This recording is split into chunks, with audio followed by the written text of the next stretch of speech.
Where's my mic?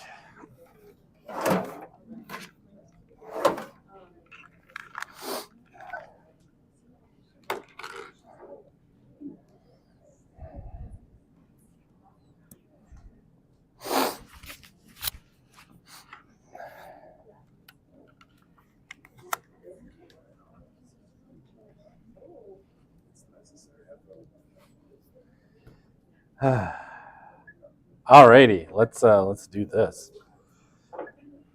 Okay, so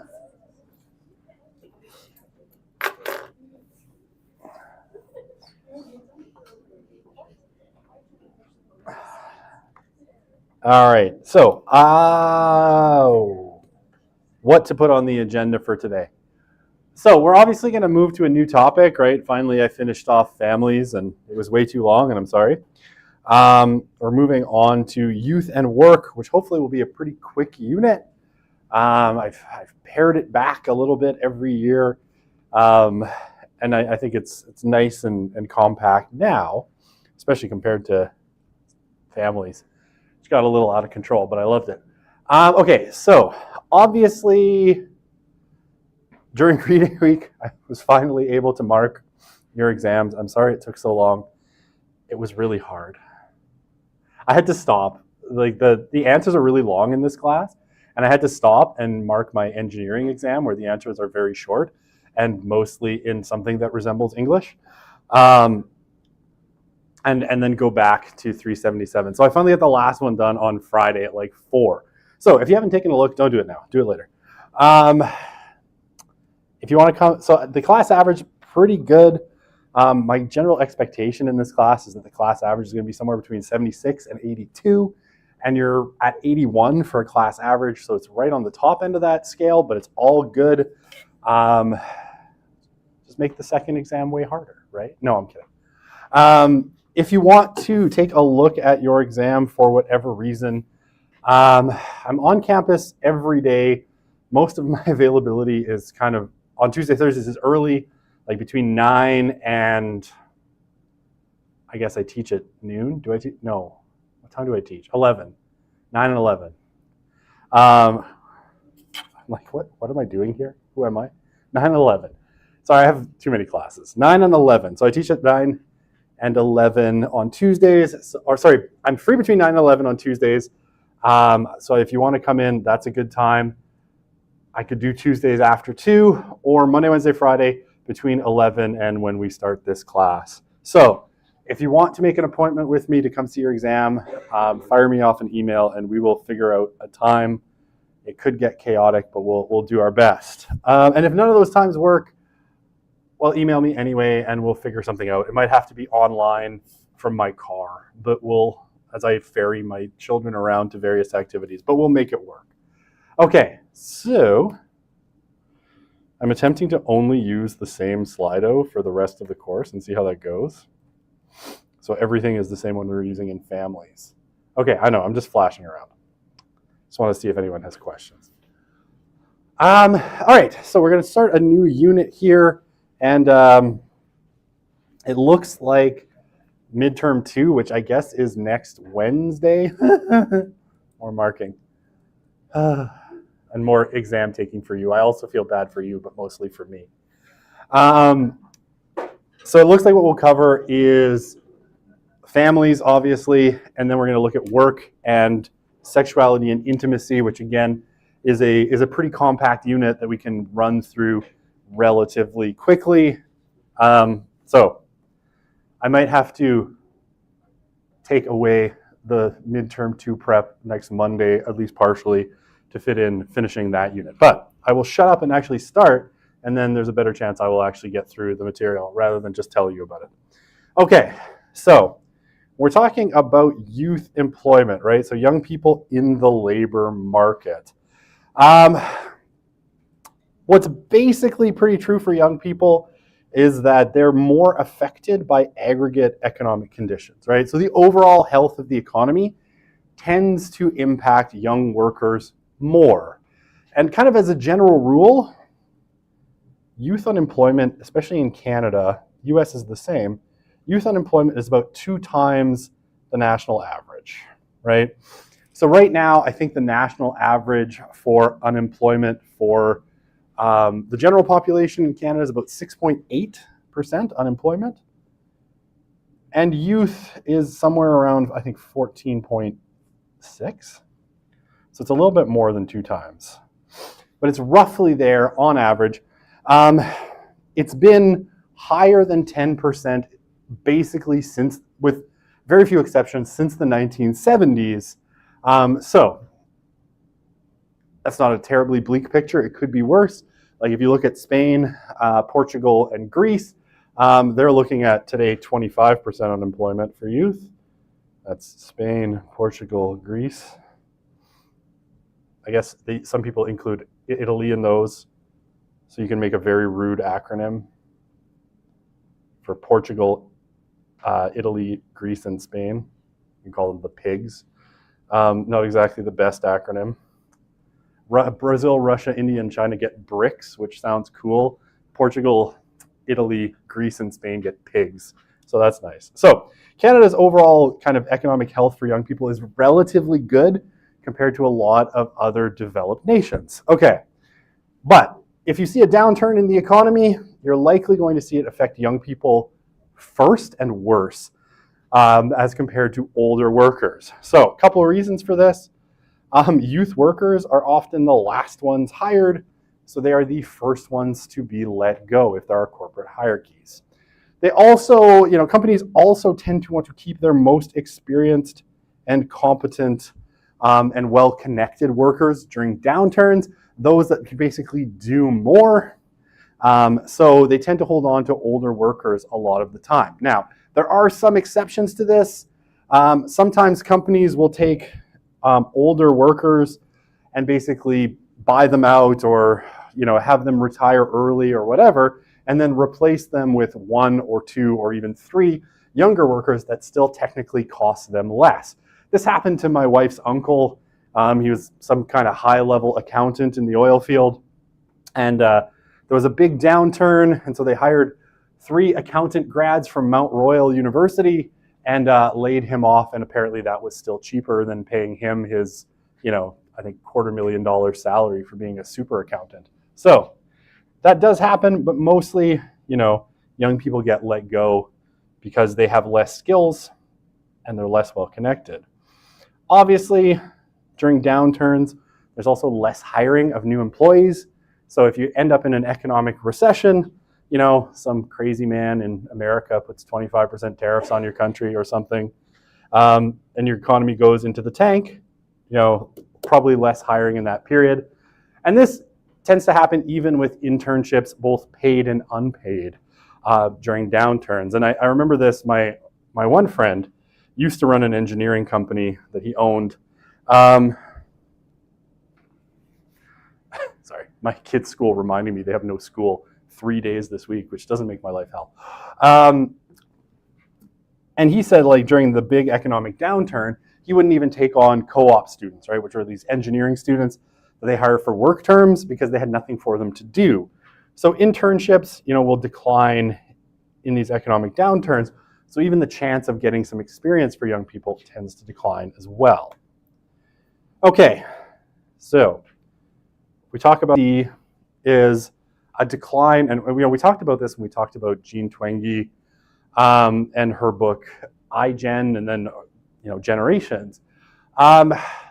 We've seen kind of slow generational transitions away from paid work for young people, and the age at which young people tend to seek their first paid jobs tends to be a little bit later. as time goes on. So only 18% of Gen Z, right? So again, that's our demographic from 1996 to 2010, in the ages 15 to 17, were employed in 2018, as compared to 27% of millennials in 2002, when the bulk of them are kind of in this age range, and 41% of Gen Xers in 1986, right? So fewer young people, especially in that really young demographic, are working. Same thing for that next cohort up, right? 18 to 22, only 62%, so two-thirds-ish of Gen Zers were employed, though still lower shares than millennials at the same age, which was 71, and Gen Xers, which was 79. So slight decreases in the number of young people working in general. Okay, so what are the dream jobs? Where do our Gen Zs want to, and millennials want to work? So top in-demand jobs among Gen Z job seekers. And you can see a lot of these are very, like the top one is, software engineer. That's a big one. And then kind of down the road, the other numbers are really small, but things like software developer, sales associate, mechanical engineer. What can we say about all of these jobs? With the exception of sales associate, these are all pretty high, and receptionist, I guess. These are all pretty high-end jobs, right? These are all what you would call upper-tier service sector jobs. So where, they're applying, right? Good chunks, open jobs, and median salaries are pretty high. Basically, Gen Z is filling a lot of these really high-tier service sector jobs. And where, top 10 employers or top employers attracting Gen Z workers, a lot of tech companies, right, for Gen Z, same with millennials, right? A lot of tech companies, I think Deloitte's a financial firm, Lockheed Martin, they make weapons for the military, entertainment, all the rest of these are, that Deloitte is a finance firm. All the rest of these are essentially, tech firms. So they're attracting a lot of Gen Z workers. I don't know what Robert Half is. I probably should have looked that up, but I looked it up last year and now I can't remember what it is. So a lot of focus for Gen Z on getting into kind of high-tier tech sector jobs. Okay, and I'll talk about sort of dreams and aspirations in a sec, because they're kind of interesting. So, what do young people want from work today? So, for millennials, and they're slightly different, right? They're ever so slightly different in terms of their, what they rate as important. So things like work environment, important for both. Nobody wants to work in a crummy place. But here's the one that I actually think is really interesting for Gen Z, is flexible hours. And you see this especially post-COVID as manifesting in terms of wanting to work, that's an H, work from home, right? There's a big demand for flexibility, work from home, these kinds of things. I know we all have the plague. I feel like I'm going down at some point soon. Feel it coming. 2 of my kids are sick, so. Okay, so flexible hours, and then, great people, great benefits. This is a very millennial term. You don't even see it on this list. Life balance, right? So, good pay, good work. Flexible schedule, far less interesting for millennials, and laid back. So, easy job, by the way. Gen Z wants an easy job. Yeah, that sounds good. Free food. Hey, groceries are expensive. I like it. Free food. I'm going to circle that for no apparent reason. Free food. Okay, so these are the kinds of work orientations that each of these generational cohorts have. What they don't want. So I flipped these. these because I wanted to confuse you by flipping them from side to side between slides. So now this is Gen Z and this is millennials. Nobody wants to work long hours, right? Now this I can absolutely, having had to deal for many years with upper management, no one wants to deal with upper management. Unsupervised or self-directed jobs are very fun. Obviously, Gen Z doesn't want low pay, and neither do millennials. Gen Z doesn't want minimum wage. Can't blame them.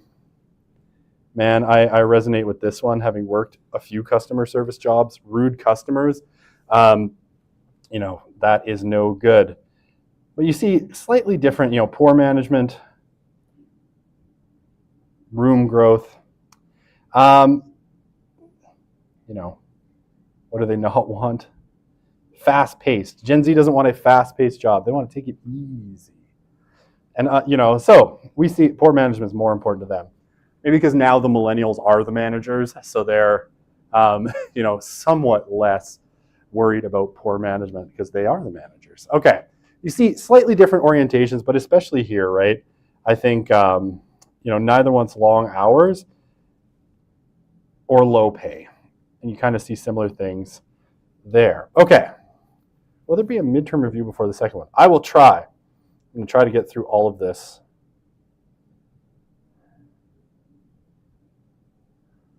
Okay. Do we have a definition for what age encompasses youth? All right. So I'm going to say for this class, we've roughly defined it as 12 to 29. Right? So we have a pretty broad range.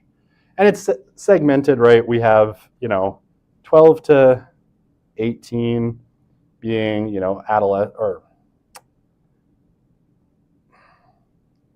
adolescents, and then 19 to 29 being our emerging adults, right?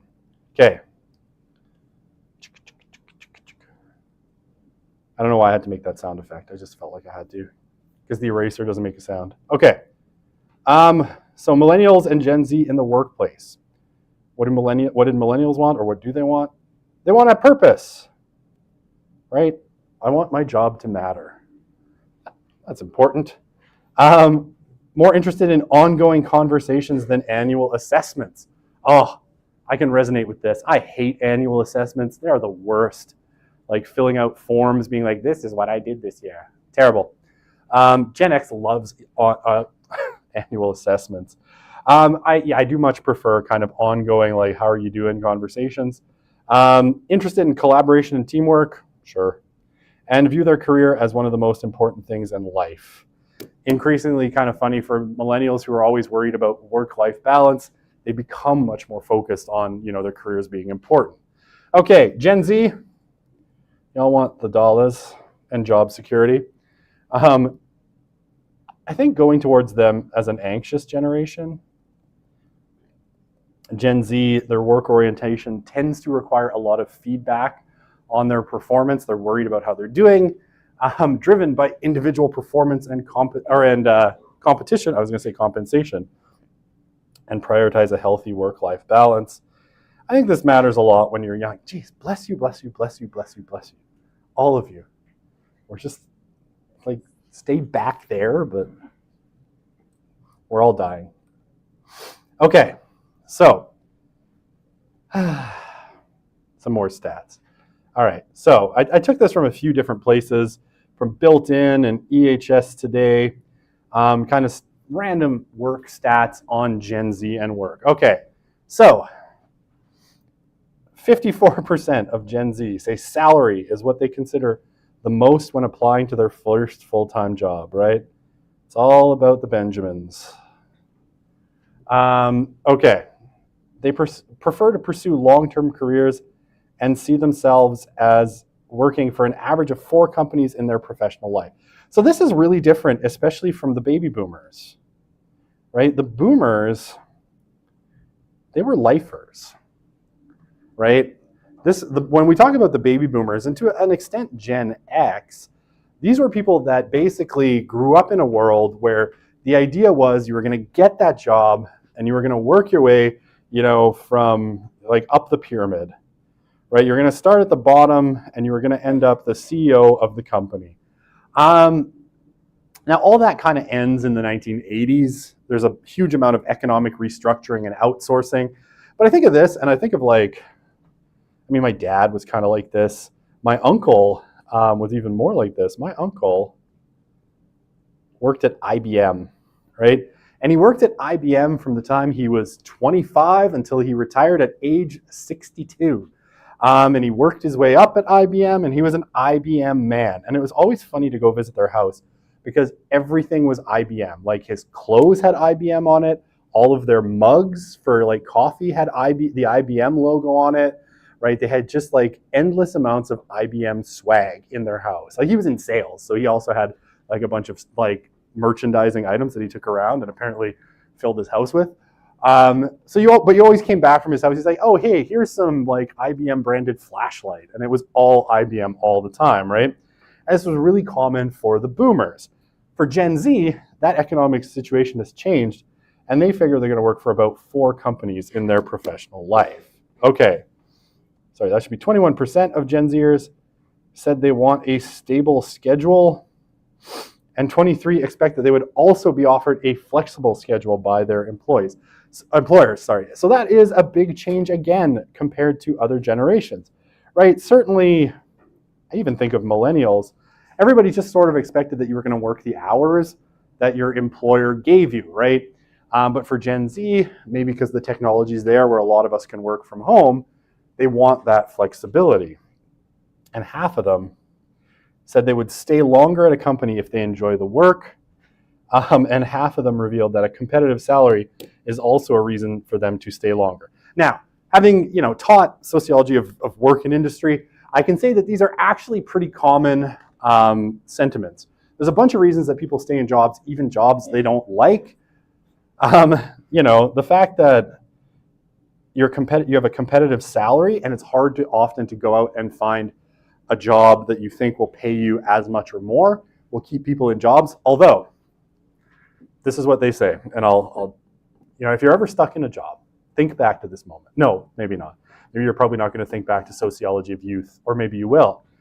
On average, a lot of people suggest, like there's a lot of research to suggest, that by staying at a job, you're often taking, especially as you move upwards, you're often taking a 25% discount compared to what you could get in the open market. So you're trading 25% for stability. So, I know this, like just recently, my sister left one job at a company she didn't like and moved to another company and basically got a 25% raise and an extra 2 weeks of vacation a year.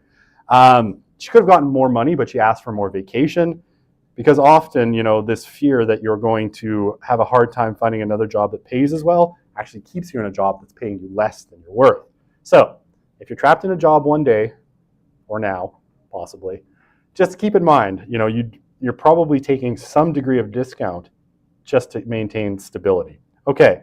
51% would stay longer if they enjoy the work they do. That's pretty typical, right? You'll stay longer at a company if you like what you're doing. And the other one, and here I will tell you this, I might have it on another slide. I can't remember if I took it out. Companies will purposely design workplaces at times, especially workplaces that are youth-oriented, to make it fun so that you get attached to the people you work with. Because if you like the people you work with, you're much more likely to stay. And on average, how much longer do you stay? Somewhere between 6 and 12 months longer than you would otherwise if you didn't like the people you were working with. So I remember this when I was working at Enterprise Rent-A-Car. Our employer would have end of the month parties at a bar where they would basically buy us drinks and have us all hang out together. I worked there for 3 years. I went to one because I am the least helpful person on earth in a lot of ways. And I resent authority figures trying to tell me what to do. I also almost never got promoted at this company, often citing that I wasn't a good team player, but fuck them. It was Enterprise Rent-A-Car. But, looking back on it, I can be like, yeah, I understand what they're doing. They're trying to make it a fun environment. Most of us were in our 20s. And so, we could all go and drink together and party together and all the things that go along with that. And it meant that in a company where there was really high churn, right, employees coming in and out, if you like the people you worked with, you're going to stay a little bit longer. And it was a pretty common sentiment. It's like, yeah, this job sucks, but I really like the people, right? So keep that in mind. Companies also know this, and they will manipulate your psychology because they're evil. Okay, 73% of Gen Zers aspire to turn their hobbies into full-time jobs. Anyone care to take a guess at what the number one hobby that people would like to turn into a full-time job is? Right, Instagram or influencer. So if we look at our youngest part of Gen Z, right, basically those that are now between 14 and 19, the number one job that they all want to do is influencer. And I know this very well because my son is 12 and he's kind of younger than this. Oh, don't talk to me. We actually had to ban it. We actually banned Fortnite.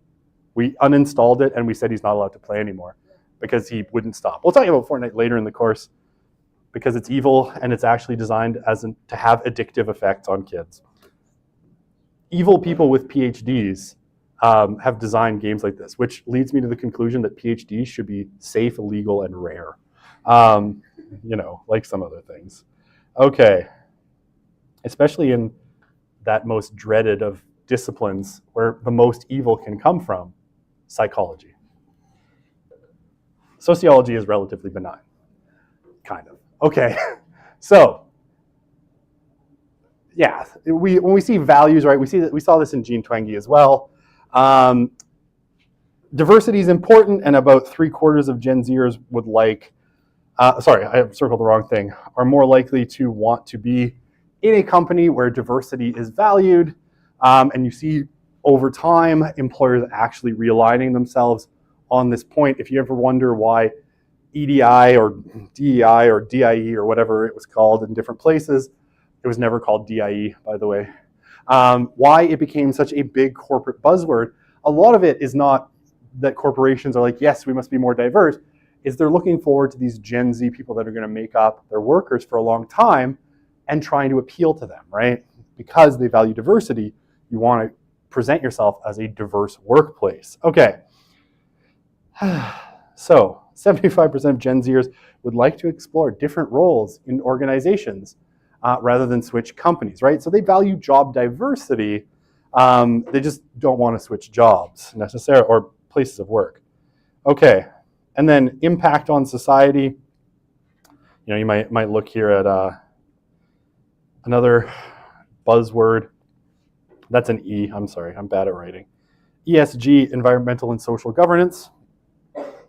A company's impact on society affects Gen Z's decision to be part of organizations. They want good moral players. I don't know how much the money outweighs things. We still get lawyers and oil companies, so I guess things work out. All right, and 60% of Gen Zers prefer having cool products more as perks than experiences. Okay, so they like cool stuff. So the kind of portrait here of Gen Z is very similar to what we've seen already, right? And you can see a reflection of what we talked about when we talked about that cultural world of generations. A lot of these values come through in where young people want to work. Okay, so almost 2/3 of them would choose to be an entrepreneur over being an employee upon graduating from college. And again, a lot of this is influencer. There's a huge premium on influencer culture among Gen Z, right? They really, a lot of the things they want to do are online, whether it's, Fortnite or some other thing. They want to be fitness influencer, health influencer, whatever it happens to be. All right. A little over half of them prefer starting their own companies than working for one. And I already said this part, 75% of them want to turn their hobbies into full-time jobs. Okay. So, historical. Let's do some history. If we go back in time, right? we can talk about a few different trajectories for young people and work. So, I mean, if we're talking here, in a lot of cases, we're actually talking about white collar, right? Or university educated, university and college educated kind of workers. And they have a particular trajectory. Now, blue collar workers are a little bit different, and I'll talk about them too. So, we talk about white collar, right? Our university and college educated young people. If we look at, the historical trend. So if we go back, all I hear is the coughing. The room is filling with disease, and I have to be in here till 3:20. I don't want to get sick. I hate being sick. All right, so prior to the 1980s, where did young people tend to start their careers? Well, a lot of them coming out of universities and colleges often would tend to public sector jobs, right? So working for the government in some way, shape, or form. Now, there's some natural parts of this, right, that we understand and are pretty straightforward. Things like nurses and teachers, right, or public sector workers, there's a lot of that. But a lot of people went to work in public service bureaucracy, right? So working for some department of the government, right?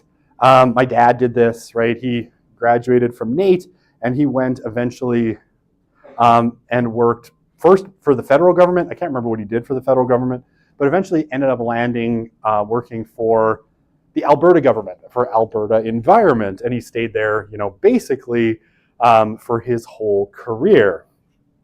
And this was a public sector or public service job. So these jobs had a bunch of really great benefits. So for one, they paid pretty well, right? Public sector jobs pay on average pretty decently. They typically have good wages and benefits, and it was a place where young people built, that ever impressive word, experience, right?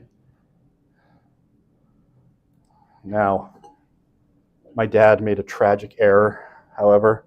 When he started working there and settled down and started having kids, he sold his 1970 Barracuda and bought like a crappy K car.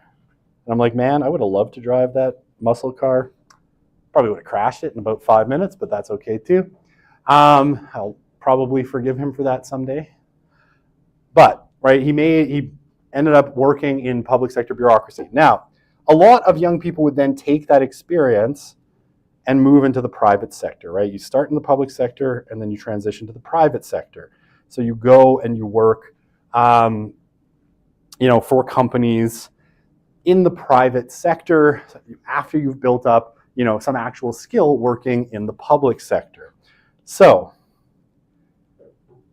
that is kind of that was the typical path until about 1980.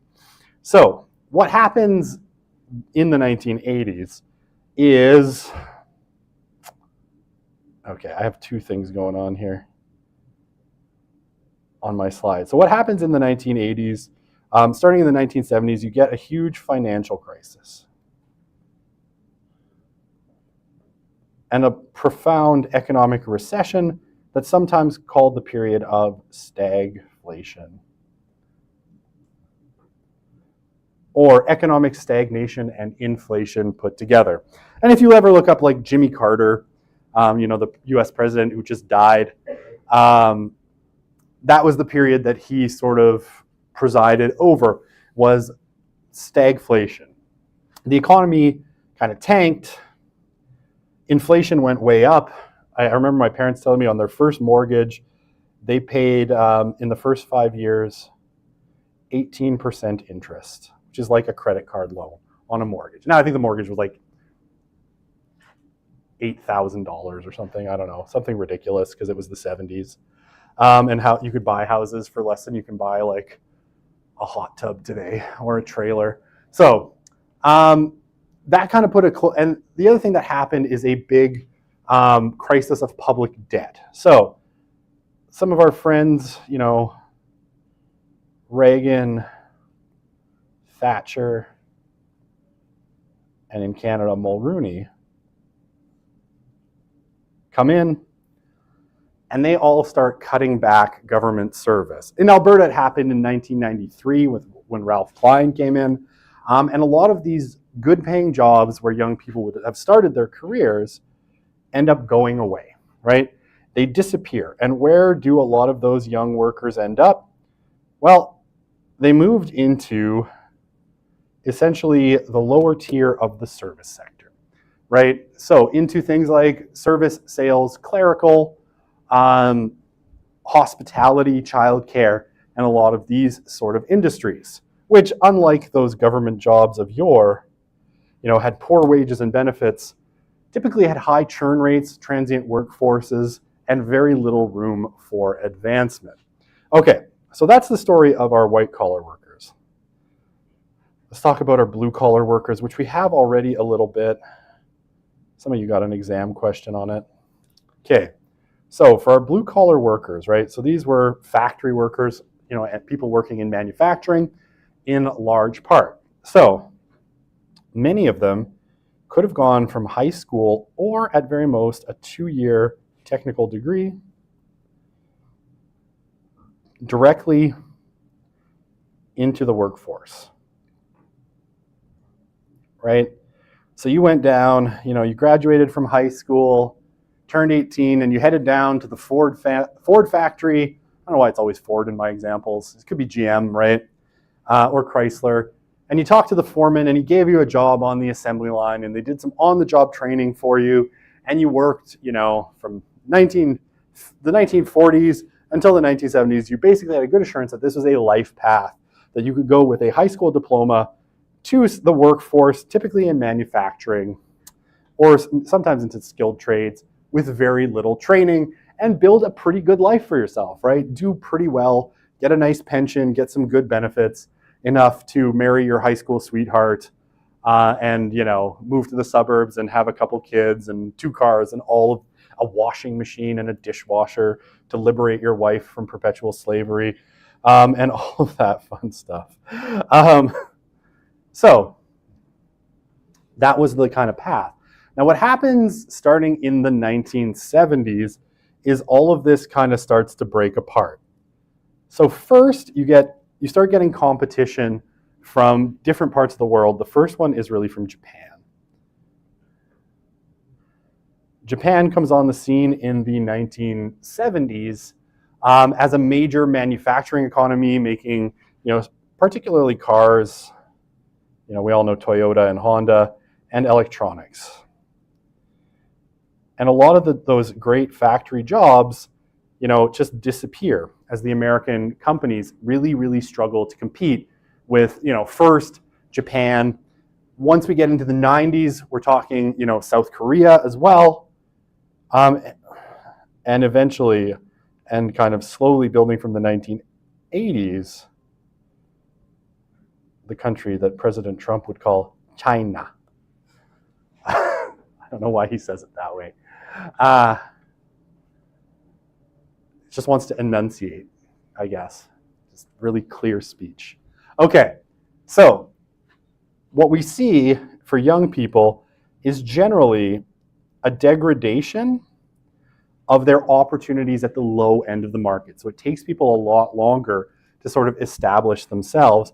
And some of these jobs, for high school educated youth in places like Canada and the US never ever come back. And so, if we look at the number one job now for high school graduates, that's a 1. For high school graduates in America who are male, it is truck driver. Right, because that's the kind of job they've been able to get. Truck driver is number 1. Until Elon Musk destroys it with self-driving trucks. But, more on that another day. Okay, so a lot of these opportunities disappear and people end up in much worse jobs that have much worse working conditions with far fewer benefits. And that's been the kind of story essentially since, since the 90s, or since the 70s, and more industries are sort of, falling to competition. And the other one that I should talk about is the other bugaboo, automation. Automation is the other one that takes a lot of jobs, even especially at the low end. So like the future self-driving trucks are going to be this, but even so I have a lot of friends who work in the oil patch because I grew up in Alberta. So, half of my friends went to become engineers and they all work for oil and gas companies. And one of them told me that, in 2015, the average oil rig took 30 people to run. After 2015, they re-engineered them all around automation. And today the average one takes about 3 people. So all of those people who are going off at 18 and working on the rigs for $120,000 a year, well, now where there were 30 jobs, there are only 3. So lots of things going on. Okay. I forget how many slides I had. And I'm bad at managing time, clearly. I can do-ish this. All right, let's get as far as we can, and that'll set us up for Wednesday. Okay, so our youth labor market, generally dominated by part-time work for obvious reasons, right? Especially, in our lower tier, like our 15 to about 22-year-olds, they're in school, right? So they can't be working full-time for the most part. So they're balancing work and school. Now, most of these jobs are, in the lower tier of the service industry, retail, and kind of, services like childcare and these sorts of things. Dominated by, I remember I put this on. That was my first job out of university. I worked at this joint enterprise rent-a-car. Super, love it. Great company that I hate. Okay. And these jobs too, in weird ways, where a lot of the rest of the world has become more standardized.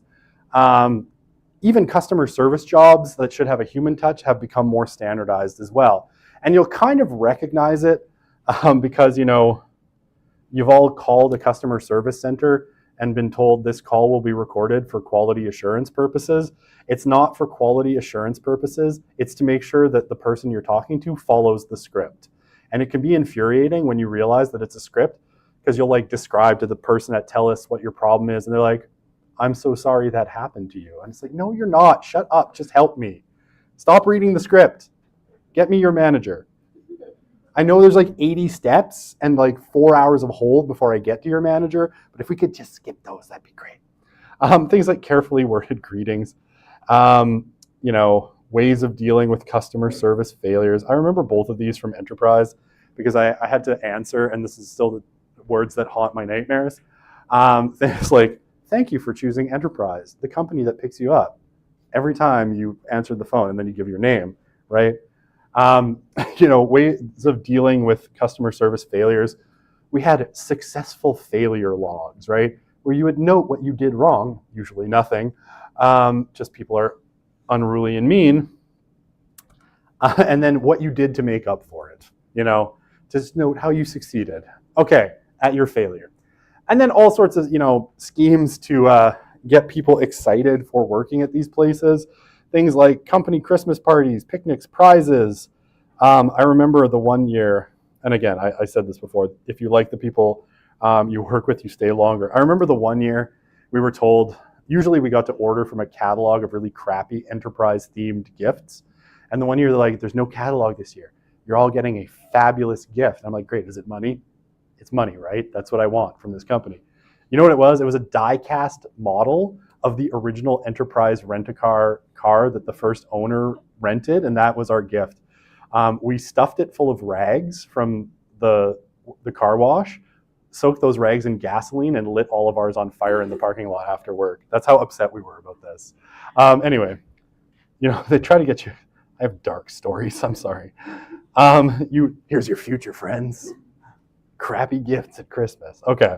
But this is the kind of stuff they do, right? Rather than paying you more, which would cost them money, they take you all out for drinks or have a Christmas party with an open bar to make you feel better about your life, where you can all party with your coworkers. Okay, holy shabadabu. I realized I had no question slides. Okay. It is in the syllabus somewhere. I will find it for you. Are you trading 25? Oh, well, you're usually taking a discount. Okay, I'm sorry. I should have had more question slides. I thought I did. The average on your midterm was 81. Is it open book again? Yes, it is. Oh, I answered you already. Millennials don't want to work in upper management roles. Oh, no, they do. But they don't like upper management. No one likes upper management. Trust me. Okay, those were easy. All right. I can do at least one more slide in 4 minutes. Okay, harassment in the workplace. I almost put a clip from the movie Terrible Bosses in here, but it's a little too raunchy for a university classroom. So, says the guy who has a whole section in the next unit on pornography. No images though, just words. Okay, so sexual harassment, especially for female employees, continues to be a problem, especially, young women. And yeah, through their working lives, 87% of women still report some type of sexual harassment. And here's the weird thing. I still find this one weird. The second that a woman has a boyfriend or is married, instances of sexual harassment decline markedly. So if there's ever someone bothering you at work, just be like, I have a boyfriend. Doesn't matter, they live in Florida, right? Just do the opposite thing, my boyfriend in America or something, because apparently that really helps. They might actually have to be present. But yeah, young women in particular, deal with sexual harassment still, despite laws governing it and all of that kind of stuff. And two fun kinds of sexual harassment we could talk about. One is quid pro quo, which is a Latin phrase which means essentially you get something, I get something, where sex is exchanged for things like continued employment, being hired, or advancement, right? The cliche of people sleeping their way to the top. That is basically quid pro quo. You trade someone, and I mean, I remember, again, Enterprise Rent-A-Car, because it was a terrible place. The sixth ring of hell. There were female employees that I worked with who some of the upper management had said, look, you'll get that branch manager job, if you just meet me at this hotel on this evening. No, thankfully, none of them actually did it. But these were things that were actually promised to people, and pretty blatantly. The other one is poison. Don't work at Enterprise Rent-A-Car, whatever you do, please God. If for some reason you find yourself, considering it, remember me and my stern prophetic warnings.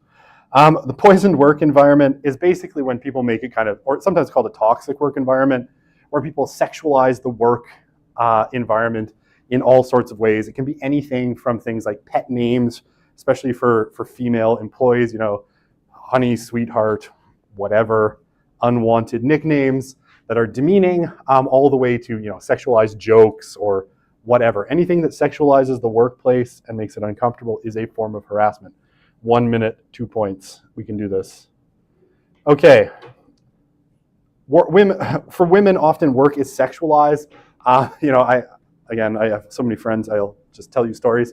I remember my one friend, Paige, working at a oil and gas company, was told they were going to a meeting and that she should dress nice because, she was young and pretty, and they wanted to essentially show her off at this meeting with another oil company that they were trying to do business with. So work is often sexualized. Women are expected to look nice, dress often in somewhat revealing clothes and all of that stuff. And then women's attractiveness can be, used as a way of, judging them for hiring or advancement. I'll tell you this super quick. I had one friend who worked at Moxie's back when Moxie's had very provocatively dressed waitresses. I don't know, I haven't been to a Moxie's in like 30 years now, so I have no idea. And when someone would come and hand in their resume at the counter, basically she was told that she should either just hand it in with nothing on, or she should write 110 if the person was unattractive. Because 110, if you connect it with, a horizontal bar, is no, right? Too ugly. So, it's horrible, but this is, real stories. All right, I'll leave it there. We'll come back. I think I got 2 slides left on work, and then we'll move on to sex and intimacy. I promise it won't be as awkward as it sounds. Okay, it's 3 slides. My bad. Okay, see you on Wednesday. All right. You as well. I have to give an exam now. Woot woot. Hi. I said I would come at 11 on Wednesday. Okay. Do you mind if I'm like 5 minutes late? I didn't realize I had a meeting. 5 minutes? No, it's fine. Okay. Yeah, of course, that's I fine. have a meeting till 11 that I didn't expect to have. No, so like, yeah, no problem. I'm just like hanging out in my office through that period. There might be other people that come and go as well, but okay, yeah, perfect. no worries at all. Okay.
What am I doing? I don't know anymore.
I read back on it.